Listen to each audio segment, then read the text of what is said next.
तलबा, आज जिस हम टॉपिक पे बात कर रहे हैं वो है हमारे पास वर्क एंड एनर्जी। और हम सॉल्व करेंगे प्रॉब्लम वर्क एंड एनर्जी के। जो पहला प्रॉब्लम है यहां पे वो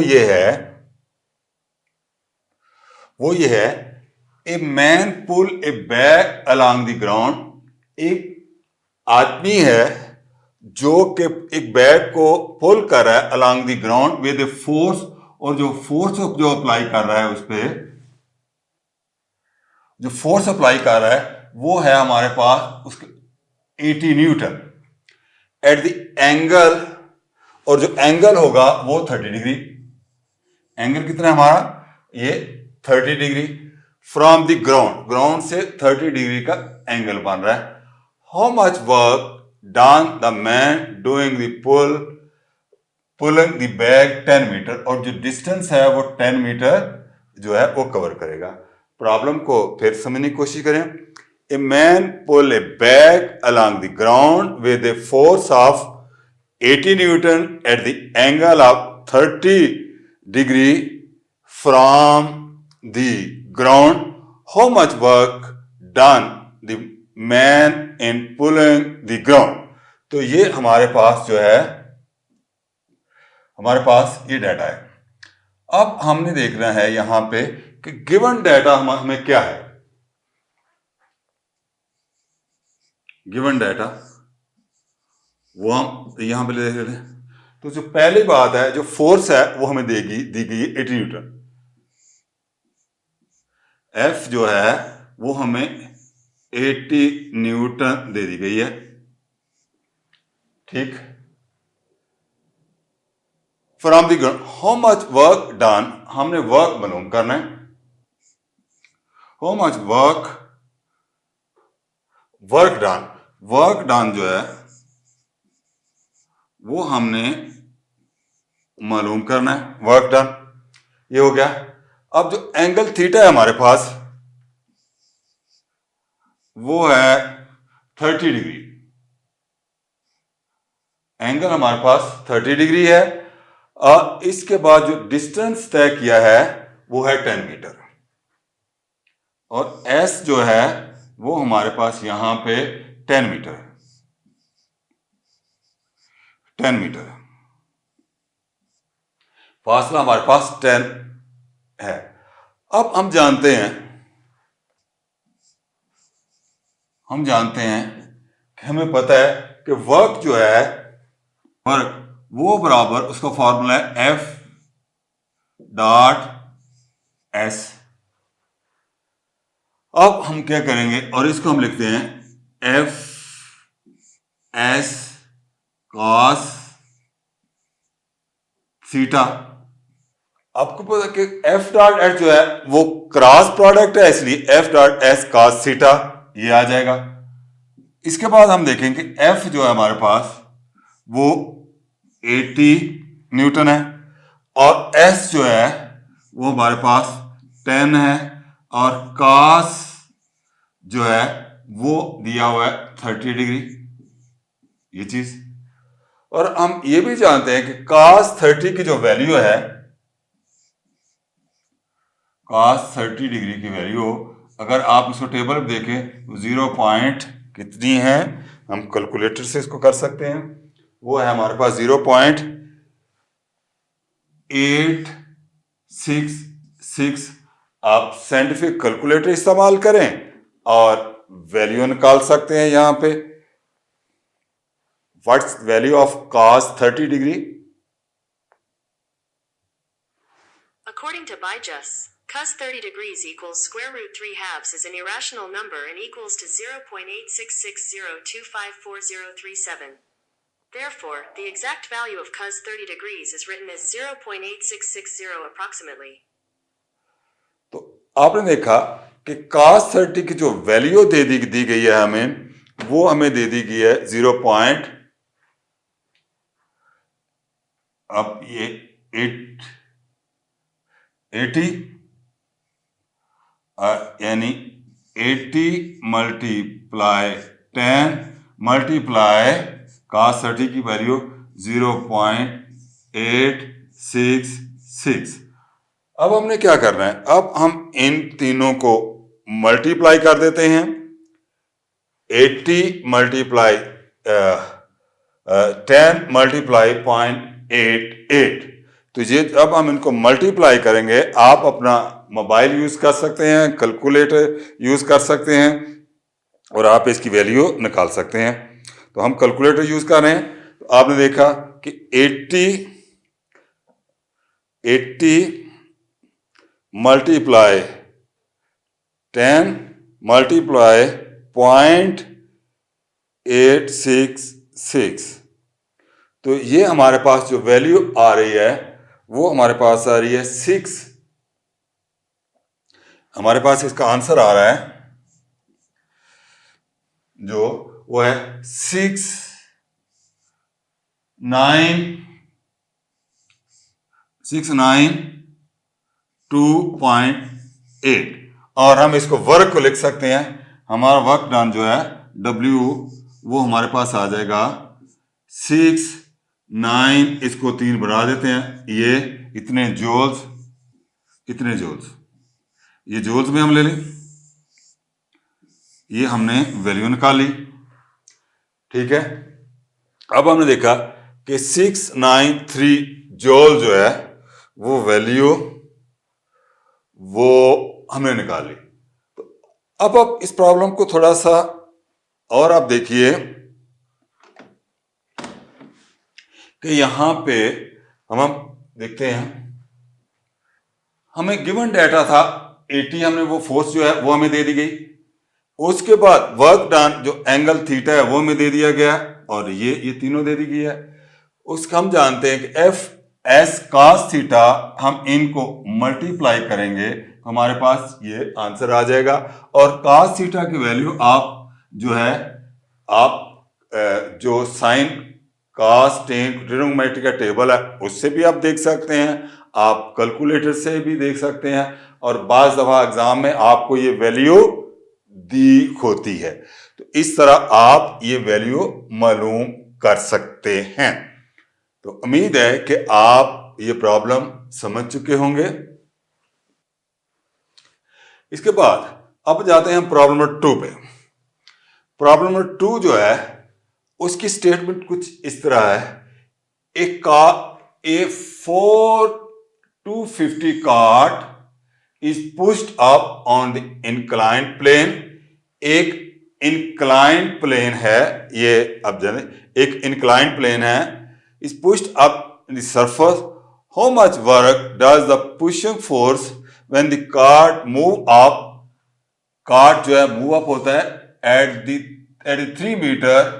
3 meter above the ground से 3 मीटर।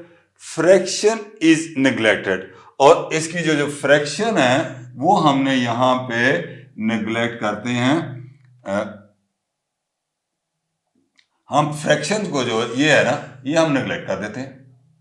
Fraction is neglected. तो जब फ्रैक्शन नेग्लेक्टेड है, अब हम देखते हैं गिवन डाटा। तो गिवन डाटा में हमें क्या दिया हुआ है,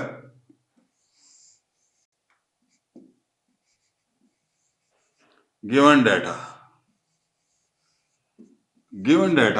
अब गिवन डाटा में हम दें कि पहली बात तो जो है m जो है गिवन डाटा में m मास जो है कार्ट की वो कितनी है, वो हमारे पास है 250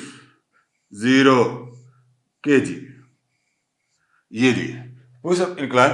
हाउ मच वर्क, उसके बाद हमने क्या है कि वर्क कितना मालूम करना है, हमने वो वर्क मालूम करना है। वर्क अननोन है। Work is pushing the force when the cart move up. Cart कितना 3 मीटर्स, कार्ट जो है वो कितना फासला करती है 3 मीटर। अब हमें जानते हैं कि, और ये भी पता है कि क्योंकि वो आ रही है और जी की वैल्यू हम यहां पे लेंगे 9.8 मीटर पर सेकंड स्केयर, जी की वैल्यू। जब हमें ये पता चल गया, अब हम जानते हैं, वी नो दैट, हमें ये पता है कि वर्क जो है वो पोटेंशियल एनर्जी के, कि वर्क इज इक्वल टू है, वर्क किसके बराबर है यहां पे, वो है हमारे पास पोटेंशियल एनर्जी, हम इसको मुख्तसर पी ई से डिनोट करते हैं, और इसको हम एम जी एच से डिनोट करेंगे वर्क को। इसके बाद आप देखें, हम वर्क को लेकर से हम वर्क को डब्ल्यू से डिनोट करते हैं, और यहां पे हम कर लेते हैं एम जी एच, ये आ गया। अब एम की वैल्यू जो है वो यहां पे 250 kg, 25 kg, और जो जी की वैल्यू है यहां पे वो हम ले रहे हैं 9.8, और एच की वैल्यू जो है वो हमें दे दी गई है 3। अब हमने क्या करना है कि जनाब 250 9.8 मल्टीप्लाई 3, इनको हम मल्टीप्लाई करते हैं, और मल्टीप्लाई करने के बाद हम देखते हैं कि इसका आंसर क्या आता है। इस पर्पज के लिए हम यूज करते हैं कैलकुलेटर। तो कैलकुलेटर में देखिए 250 मल्टीप्लाई 9.8 मल्टीप्लाई 3 इक्वल टू, ये हमारे पास जो आंसर आ रहा है वो आ रहा है 7 जी 7 350 जूल्स। तो हमारे पास जो वर्क आ गया वो हमारे पास यहाँ पे 7350 जूल जो है वो आता है, 50 जूल्स आता है। अच्छा, ये हमारे पास वर्क आ गया। जब हमारे पास वर्क आ गया तो 7350 इतने जूल जो है ये जो आ गया 9.8 मीटर पर सेकंड स्केयर, ठीक है। 7350 जूल्स जो है वो वर्क यहां पे आ गया। हमने देखा, पहले तो हमने क्या किया कि ये जो डेटा है इसको लिखा कि 250 kg हमें, और उसके बाद वर्क जो है वो हमें अननोन था, हाइट हमें दे दी गई थी, home does when the cart move up at 3 metre, और जी की वैल्यू 9.8 मीटर पर सेकंड। ये अब हमें जानते हैं, हमने सीधी सी बात है, इस डेटा को देख के हम देखते हैं कि हमें वो कौन सा फार्मूला जो है वो अप्लाई करें। तो जाहिर है कि ये एक्चुअली जो है पोटेंशियल एनर्जी का फार्मूला बन रहा है। तो यहां पे हम पोटेंशियल एनर्जी का फार्मूला अप्लाई करेंगे, हम इनको मल्टीप्लाई करेंगे, और मल्टीप्लाई करने के बाद हम देखेंगे कि हमारा आंसर क्या आता है। तो हमने यहां पे ये आंसर फाइंड कर लिया। इसके बाद हम देखते हैं प्रॉब्लम नंबर 3 पे जाते हैं। प्रॉब्लम नंबर 3, जब हम प्रॉब्लम नंबर 3 करते हैं, ए पंप, क्वेश्चन ये है, a pump lift the water from a well to a tank 30 metre above the wall के इतना जो है वो ऊपर जा रहा है। तो यहां पे कितना, वेल 30 मीटर अबव जो जा रहा है, above the well. If there are 100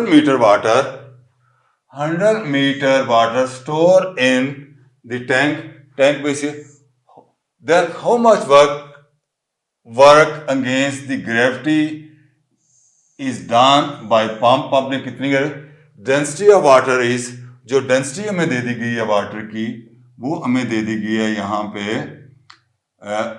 density of water is 1000 kilogram पर मीटर। तो अब हम देखते हैं इसके डाटा को। जब हम डाटा की बात करते हैं तो हम देखते हैं इस प्रॉब्लम में गिवन डाटा क्या है। गिवन डाटा गिवन डाटा में हमारे a pump lift from the water from the well to a tank 30 metre. तो जनाब एच जो है वो हमें दे दिया गया है यहां पे 30 मीटर, हमें एच इतना दे दिया गया है। उसके बाद हमें इसका जो वॉल्यूम है वी, वॉल्यूम वी जो है वॉल्यूम वो हमें दे दिया गया है कितना 100 मीटर, 100 मीटर, 100 मीटर क्यूब, क्योंकि वॉल्यूम हमेशा हम क्यूब में लेते हैं। इसके बाद हमने देखना है डेंसिटी जो है हमारे पास, जो हम इसकी डेंसिटी है डी, वो हमें जितनी दी गई है वो है 1000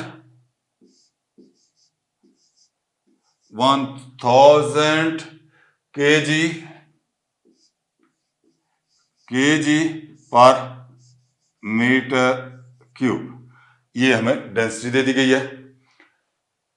अब हमें ये पता है कि अगर हमने क्या मालूम करना है, how much work if there is 100 meter water stored in the tank, then how much work against the gravity। तो हमने मालूम क्या करना है, हमने मालूम करना है वर्क, हमने मालूम करना है वर्क, वर्क जो है वो हमारा अननोन है, जबकि जो मास है और मास भी अननोन है, मास जो है m वो भी अननोन है। तो वर्क मालूम करने के लिए पहले हम क्या करते हैं, मास मालूम करते हैं। हमें पता है हमारा फार्मूला जो है वो है वी नो दैट हम ये जानते हैं कि D इज इक्वल टू है m ओवर v, ये चला गया। उसके बाद m जो है वो हमारे पास आ गया dv। अच्छा, अब डेंसिटी हमें 1000 दे दी गई है।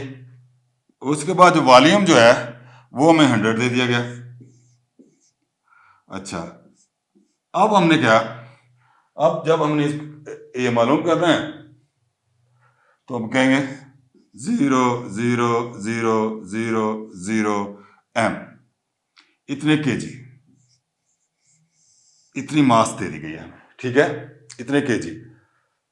अच्छा, जब हमें ये दे दिया गया है, अब हमें पता है कि हमारा वर्क जो है वो किसके बराबर होता है, वर्क हमने मालूम करना है पोटेंशियल एनर्जी के बराबर PE, और PE हमारी बराबर होती है mgh। अब हम तीनों की वैल्यू पुट करते हैं। m जो है हमारे पास वो हमें यहाँ पे जो है 1 0 0 0 हम 550 और इनटू g की कीमत जो है वो हम ले लेते हैं अप्रॉक्सीमेटली 10। g यहाँ हम सिंप्लीफाई के लिए हम g की ले लेते हैं यहाँ पे 10 मीटर पर सेकंड स्क्वायर, ठीक है, ये हमने ले ली। इसके बाद हमारे पास अगला जाता है h हम इसको 30 है। आज हम 30 ले लिया। अब देखिए 5, ये हमारे पास 1 2 3 4 5 6 7 0 है। तो यहां पे हमारे पास कितना आ गया 3 1 2 3 4 5 6 और 7, ये 7 0।